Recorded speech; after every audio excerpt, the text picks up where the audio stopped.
ಅಮೃತದಾಹಾರ ಇದು ಅಮೃತದಾಹಾರ.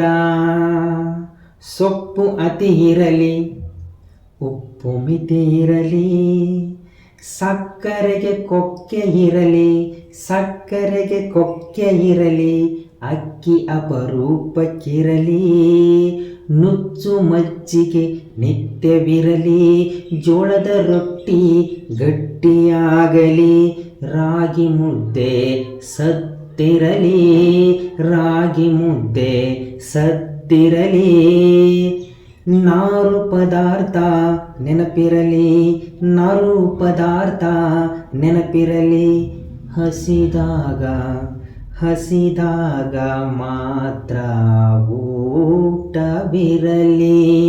ಹಸಿದಾಗ ಹಸಿದಾಗ ಮಾತ್ರ ಊಟವಿರಲಿ.